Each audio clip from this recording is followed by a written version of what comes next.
All right, Ian, we have what else we got here? Oh, we're gonna listen to voicemails. We're gonna listen to voicemails here. Go to anchor.fm/the podcast and leave us 20-second bite-sized little comments or questions are good. You don't have to ask why I'm mean to Ian or vice versa, but if you want to, it could be fun. Stephanie called me. All right, this is the first one. This is from Zach. Hey Pat and Ian, this is Zach. Want to know if there's any NES games that you believe needs a Blaster Master Zero style remake. I would love to see Phantom Fighter and Low G-Man myself. Ian's a Phantom Fighter fan, aren't you? Yes, I do like Phantom Fighter. That's that weird, not weird. It's like a action platform where you fight. Mostly action, like almost entirely focused on the fighting. It's a neat game, and I like it. Vice Project Doom.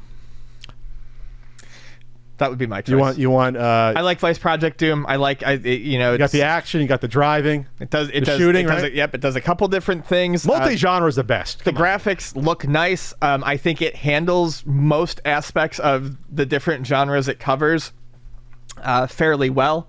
I think that would translate pretty well to a modern Inti Creates kind of style. Not Blaster Master. We got the Messenger, which is basically like a modern Ninja Gaiden, for the most part, right? Same with Cyber. Maybe I don't know. I never played the Messenger, but Cyber Shadow also falls into that realm. Guy with the sword hacking up enemies. Top Secret episode's too easy, but a modern remake that gets the multi-genres a bit better. Like the sniping a little bit better and things like that, because My Fat Conspiracy was the same thing. It had driving, it had the 3D. Do the 3D correctly. Give me a Top Secret episode with the 3D that's like a first-person shooter. Mm-hmm. That would be interesting. Combine a first-person shooter stages with the side scrolling. That could be something. Sure. Because I don't know if that's ever been done before like that. I'm trying to think of a game that did like a side scroller, but then you actually did a first-person shooter on top of that. You did like the Jurassic Park game, Super Nintendo, where you had a first-person thing, but it was like an overhead and adventure. Top-down, yeah. So that's an interesting thing. I just thought of it with some sniping games thrown in, and you can do a better shooter stage, because the shooter stage in Top Secret episode is probably the weakest part of the game. Yes, it's not the best shooter. And the pan and zoom is nice too. That's like basically first-person right there. So yeah, that's one. That's about the only thing I can think of. What's next? Buenos Aires, Pat and Ian. How's it going, fellas? J-Bo here from London. Hello, J-Bo. I listened to an old podcast and I heard Pat mention the Hurricanes. Man, I used to love that cartoon as a youngster. Football with a bit of anime style in there, a bit of drama. So my question is, what other cartoons that weren't very popular or not very well known that you guys may have watched when you were young kids? Hit me up. Peace. I love that specific English accent. I don't know what area it is. There's like 5 or 6 major accents. That cartoon, I love that accent. It's a good accent. Silverhawks was mine. Silverhawks. And it seems like more people recognize it now, but there was a period of time where I felt like I was the only person who had ever fucking watched that show. I don't remember when that was on. I don't remember. I think my cousin had a couple of the toys, and I was like, these are cool toys. I don't remember that show being on TV. So, yeah, was it syndicated, or was it Saturday morning? How to be syndicated? I think it was syndicated. Like one season, right? Yeah. Or you do like 50 episodes or 60 episodes? That's my guess, yeah. And that's the only one I can think of. I actually did not watch a lot of cartoons as kids. As a kid, I talked about this before, but I was not into I didn't watch like the serial cartoons, the action adventure cartoons. Voltron was like it for me, and Voltron is well known. I didn't watch. Yeah, Silverhawks is not well known. No. Hurricanes is not well known. What about you? So an unknown one that I liked, those Hanna-Barbera ones, how well known were like. Oh my god, Jabberjaws. My buddy and I have been going over the fucking the shit that Hanna-Barbera just in text for days. We've been doing this. Literally, I could pull it up. We've been talking about it. No, there's one that completely caught me off guard. I had never heard of it. Which one? And it blows my mind. It was called The Roman Holidays. It was from 1972, and it was another one of those kid gang shows with an animal mascot, and the mascot that they had was a fucking lion. And the only association I can think of when it comes to lions and the Romans is that they ate people in the gladiatorial games. I fed the Christians to the lions. Yeah. So holy shit. The Roman holidays. I like the one with the two hounds that were detectives with the kids. Sure. There was a bunch of like... God, Hanna-Barbera cartoons fucking blow. They're so bad. I like some of those Scooby-Doo ones. Ooh, like early Scoob, sure. First season or two. Yeah. What was the one with the two hounds? I like that. That's an esoteric one. Captain Caveman is kind of unknown a little bit. Man, fuck Captain Caveman. Captain Caveman! I like Captain Caveman. He was a weird character that he flew somehow. He had a cape, but he was a caveman. It was weird. The momentum from his club. But Jabberjaws is weird because it's a combination of Curly and Rodney Dangerfield, but it's a giant, weird shark. So that one, I always like Jabberjaws. Get no respect. All right, what's next here?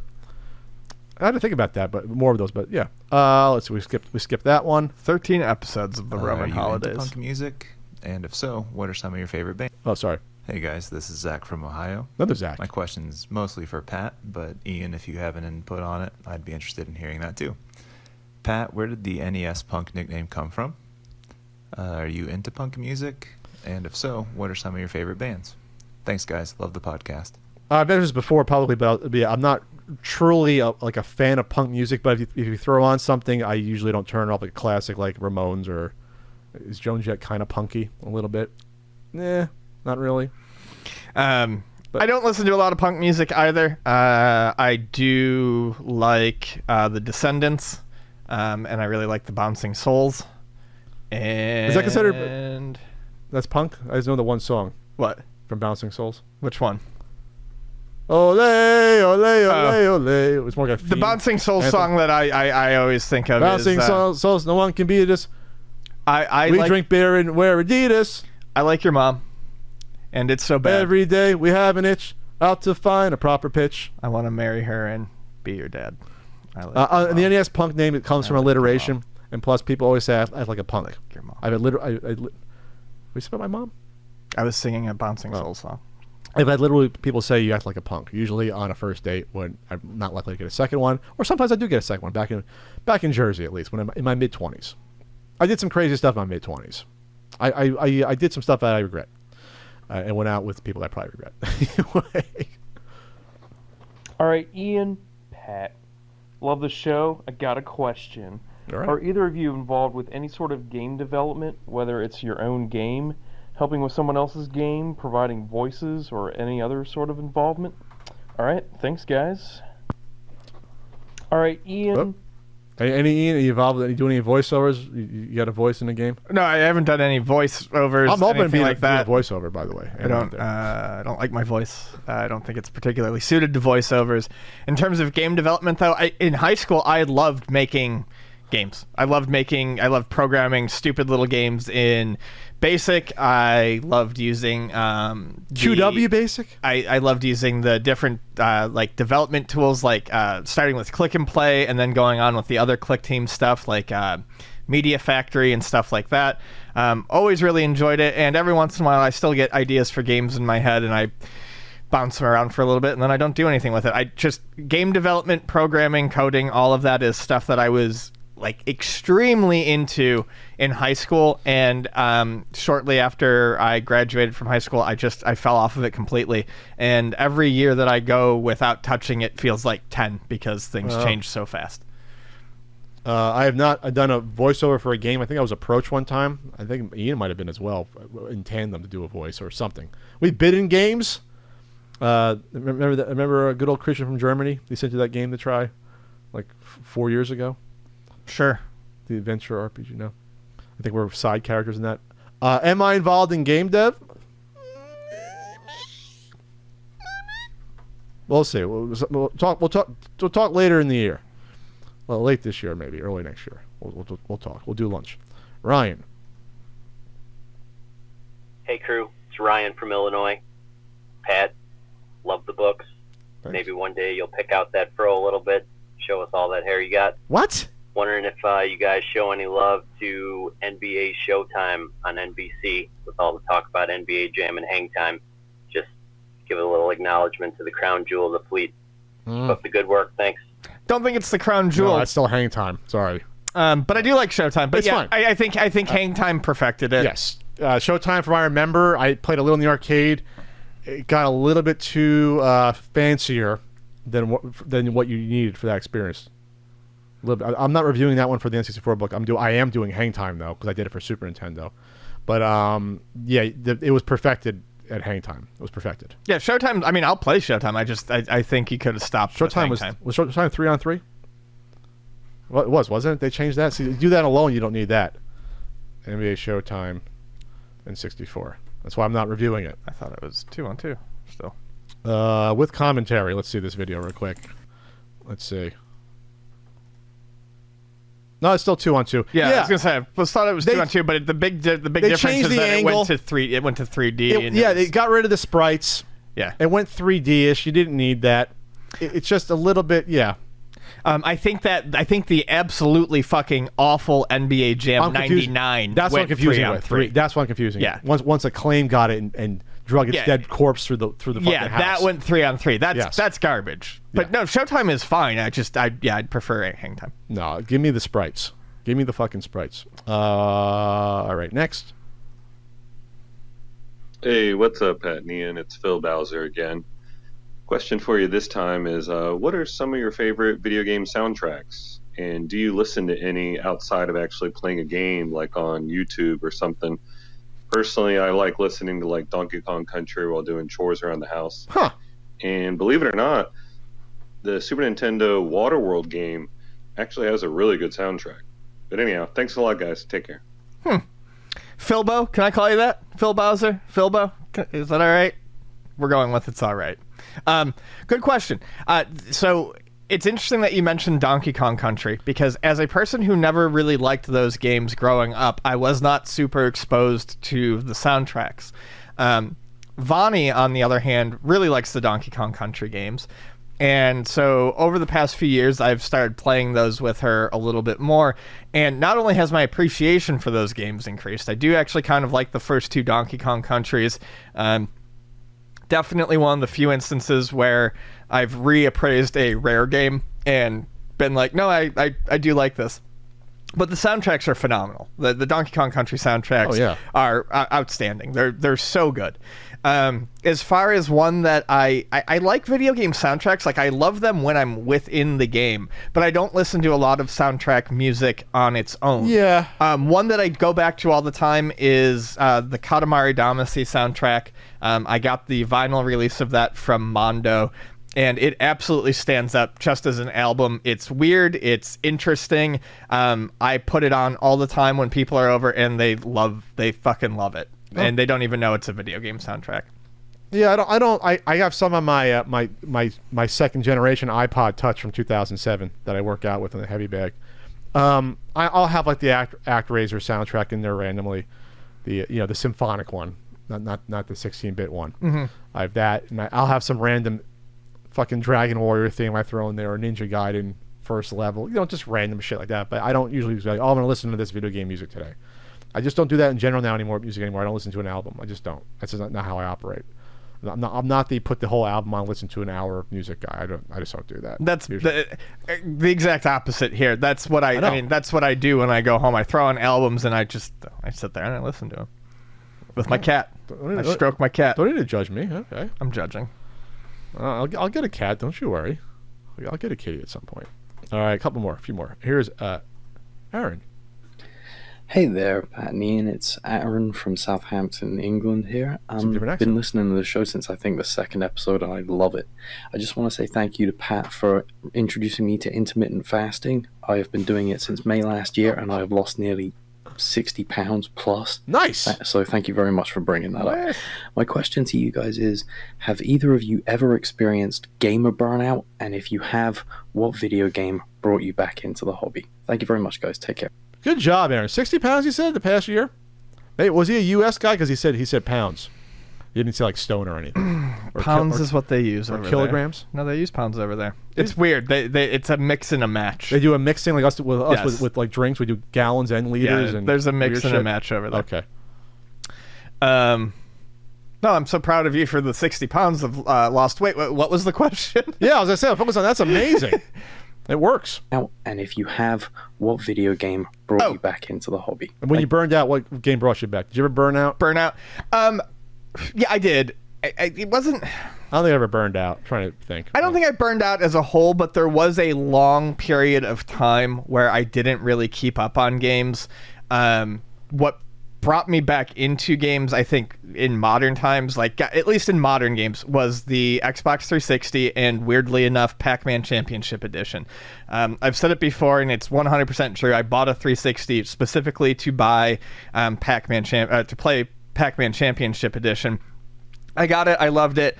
And while I've always been into the retro stuff, I'm sitting there looking at this and going, I have a modern system now. I should probably start looking at some of the other games I can play. And that really did kind of get me back into modern games, because I have always been okay. I mean, I got the Nintendo when it was relevant. You know, I went out and bought the Genesis, and I bought a PlayStation. But after that, after the PlayStation era, I started focusing a lot. I started going back again and focusing on the older stuff. So yeah, I wasn't always like up to date on this. I missed like the entire PS2, Xbox, and GameCube generation. I was not super up to date on those. So yeah, I guess Pac-Man Championship Edition. Hey, Pat and Ian. It's Hi. Mike from Jersey. Hi, Mike. Mike! Thinking about what disasters things like the Atari VCS, the Intellivision Amico, and even as far back as the Coleco Chameleon have been, how do you think people still get roped into supporting these hopeless projects? Is nostalgia really that powerful? Also, I was wondering if Pat remembers the Pennsauken Mart. Thanks. Didn't do a Pennsauken. That was like, it's like South Jersey. Didn't have that one. All the flea markets are Central or North Jersey that I went for the most part, like Meadowlands, Englishtown. That's like Central Jersey. So the question was, is nostalgia, I guess, that powerful, too powerful of an influence that you get your hopes up for these consoles that have zero chance of success, just about. And we're about 5 years out from the disastrous Coleco Chameleon. I told Ian before, we're about 5 years from it completely imploding. It happened 5 years. It was February 2016 was the toy fair with the Super Nintendo Mini in the shell. And then a week or two after that was the capture card. I think it was like 2 or 3 weeks after that was the capture card. And after that, it was all done by March 9th. Was like one of our last times we spoke about that was basically it. Yeah. So, Ian, is nostalgia that powerful of a drug to people that they get their hopes up for this stuff? And I think at a base level, it's nostalgia. Yes, people for whatever, and I think that we're going to see this be something that's not as popular within the next couple of years, but people always want to return back to the old day. People like physical items. They like physical cartridges. They like stuff like that. Remember when Play Again was the Coleco Chameleon's trademark line or their slogan? Right. I think also a lot of it, how does it keep happening? I think people who are really into certain names and brands. So people got whipped up for the Atari. There are people who are interested in the Intellivision Amico because it says Intellivision on it. Mm-hmm. People get they kind of what's the word I'm looking for? Cult of personality. Sometimes there was a lot of people cult of brand, cult of personality, cult of brand. There were a lot of people who thought Mike Kennedy was the one to do a retro game console, and he wasn't. And then there are people who think Tommy Tallarico can't lose, so they buy into that. There's a lot of reasons people buy into these against their better interest. What's really interesting, or better judgment. What's interesting, and I know even at a base level, if you look at something like what the Chameleon was intending to do and what the Amico is intending to do, there are slight differences, but not enough for the amount of people that we saw who were vitriolically against the Chameleon. Or at least were level-headed to see what it was trying to do. That suddenly started falling over themselves to promote the Amico. Sure. When at the end of the day, the same questions are asked about both consoles. Who is this for? Are we solving a problem? Are we creating a solution to a problem that doesn't exist, et cetera, et cetera? Those are the base questions for both of those systems, or all of these systems, that eventually go, no, we don't need this. And that's what leads to the failure. It's not because Intellivision is going to be better than Coleco, or Coleco would have been better than Intel. The problems are universal, but people, I think, attach themselves to brands. I'm going to go a little sociological in my response. I think the trappings of nostalgia, when it eats away at you, when it comes to that poison we talked about before, I think you're talking about individuals that feel either like they don't belong in modern society or are getting pushed out. Either way, they're not comfortable with how things currently are. Sure. And they go back to an old time when things seemed better. They want to get the feeling of, I want to feel how I played a game 40 years ago in my home, with the wood panels, with the fucking those awful fucking carpets they had, in the 70s. Remember those fucking, what are they called? Shag. The shag, like green carpets. They want to go back to them because things were a little bit simpler back in the late 70s or early 80s. I didn't have to worry about a mortgage, or maybe I went through a fucking divorce and now I don't want to think about my life now that my life's not as good, or maybe I'm a failure. I hate to say this. Maybe I don't want to think about I'm a failure at life and I have shortcomings, or I didn't live up to expectations, or I'm an underachiever. So I'm not saying that's everyone that wants a console, but those sort of feelings push you away from reality in the present day, and you want to just have that little nostalgic drug to go back. Well, I don't have to think about these things. I don't want to think about the mortgage that I have to pay, or I want to think about the job that I hate. And what's a great way to do that? Give me a console that reminds me of something when I was 5 years old. You can say, hey, Pat, what about you and your games? Absolutely. No, I'm not. No, absolutely. A lot of the reason I collected this stuff is because it's a simpler time. Yes, I love the games, but it's a simpler time. That's why I collected this stuff. Absolutely. That's part of it. Absolutely. But it's within reason, and I'm not, if Nintendo came out with a console today that was similar to the Amico, I would say the same thing. You're fucking crazy. What are you, nuts, putting this out? Like, that's the difference. It's like, keep me in the past with the past stuff. Don't try to recreate the past stuff with a new product. Well, that's where it gets weirder to me. And that's this isn't just the Amico. This would also go for the Intellivision or the ColecoVision as well, or anything like this. Why would you? The old stuff exists. If Nintendo were to come out with a system that was like, we're coming out with a new system, it's just like the Switch, but you can only play the lower tier games on the eShop. Sure. Everyone would look at Nintendo or and be remakes of the NES games only on this. I'm like, what? Why? Why are you doing this? People would look at Nintendo and be like, you're fucking insane. Why are you bothering? Like, what? There's no reason to artificially. Yes. Gatekeep's not the right word, but cordon off different things. Just let it do everything. Sure. You don't need a system that only does these. Put out the NES Classic then. Put out this little fucking toy then, and we're fine with that. You don't need a system that only does these when there are plenty of other systems that do those and more. Sure. Yeah, we're getting off topic, but the Switch is the family console. Obviously, it's been established by that. Everyone thinks that. I'll do one more. One more. Oh, Ian's calling it. It's 103. I'm calling it. Well, we had a little bit problems. We did intermittent fasting. We skipped it. Okay, one more. Hey there, guys. This is Brian from Chicago. My question is mainly for Ian. Oh. What are some essential PC Engine / PC Engine CD games that I should pick up if I'm starting to collect for the system? I've already got Bomberman 94 and Castlevania Dracula X. Oh. What other games, Ian, do you recommend? Is Sapphire worth picking up? Sapphire is a great game that is not worth whatever it's going for right now. I'll look it up while you talk. Was it $600 at least? It would be very no. At last I checked, at one point it was going for $1,000. What? Yeah. Sapphire is a lot of fun if you are hardcore into collecting and you want to own a copy of that game. $888, buy it now. If you want a copy of that game as like the centerpiece of your collection, you are buying a fun game. It's a fun game. You will enjoy it, and it looks nice. But I don't think no, there's no game that's worth. How is it going for that much? There's always lots of or several copies available because people know it's worth that much. It's like the Little Samson. But yeah, I don't think it's worth that much money. It's tough for me to say what is